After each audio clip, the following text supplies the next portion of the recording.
I'm just crackers about cheese grommet. Today we're going to be making some fake crackers, and I mean the edible kind, and we are starting right now.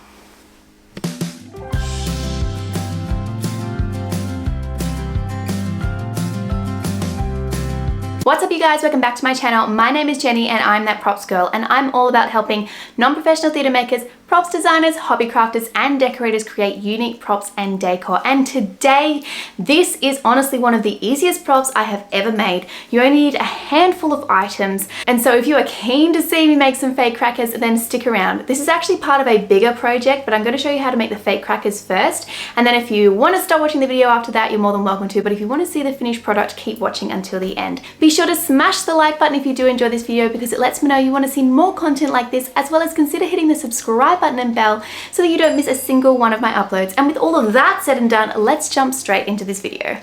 For materials for this, all I used was some air drying clay, some watercolor paints, a paintbrush, some water, and a cookie cutter. Now, if you don't have a cookie cutter, you can use a cup or something that's round that you can cut out the biscuit shape in. And that was about it. And I used a clay or a baking tool to make the indentations, but you can honestly just use a pen or something that's got a point on the end. It really doesn't matter what you use. This is really, really easy to do.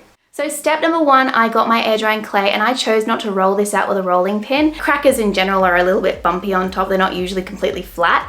So I didn't mind the bumps on it, but if you want to roll it out, that's totally up to you. But I basically just got a clump of clay and then pressed it down until it was about the thickness that I wanted. And then I got my cookie cutter and cut that out.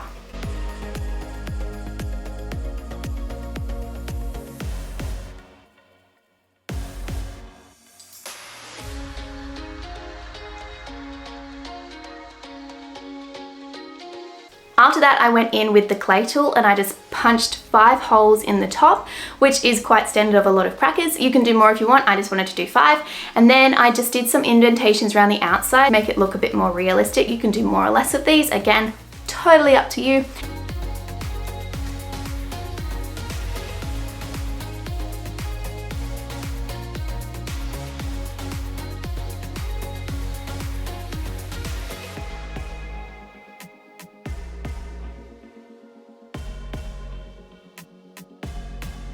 And then set that aside for 24 hours to dry. And as I always say, when you're using air drying clay, depending on where you are in the world or what the weather is like will depend on how long it takes to dry. But if you look at the back of the container that you get it in, or the packet, it should tell you a rough estimate of how long it should take. Once they were dry, I went in with the watercolor paints. Now, it may sound strange to be using watercolor paints. I do often use acrylic paints with this, but if you watched my video on how to make fake pizza, then you will see that I actually did use this, as well as I think it was on my fake waffle cone ice creams in the fake ice cream series that I did last year. I used the watercolors again. I was looking for more of like a dusting of color, and it really does make them have that baked look.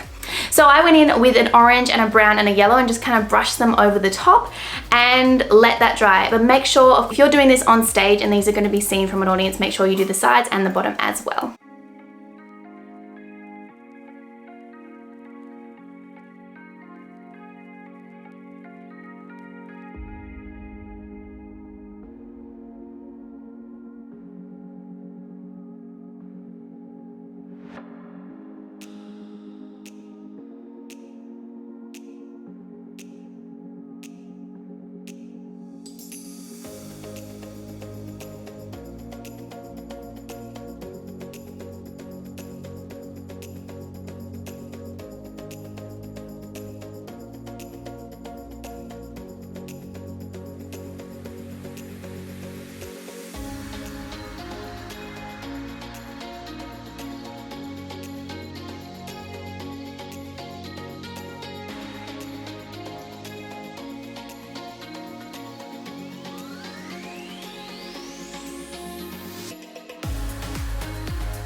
And if that's all you wanted to watch this video for, then you are done. Just make sure that you seal them with some Mod Podge and you are free to go. But if you are keen to see the rest of this project, then stick around. Alrighty, so for the show that I'm making these for, they needed some blue cheese on top of them along with some cream cheese. So if you guys watched my video on where I made some fake blue cheese, and I will link that up above and down below, so you can check that out. I'm not gonna go through how I made the blue cheese, but the method is the same. I made some blue cheese pieces and then I just went in with some wall filler and basically just dabbed that on top of the cracker and then plopped the blue cheese piece on top.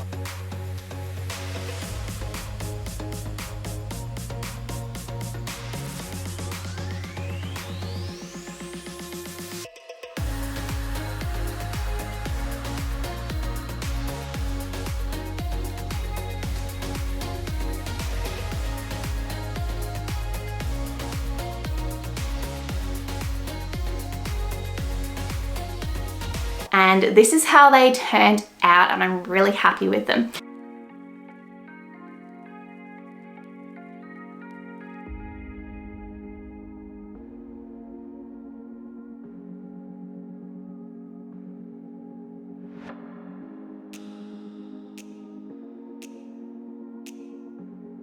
To finish off, as always, I went in with some Mod Podge just to seal that a little bit, and voila, they are done. Let me know what you think.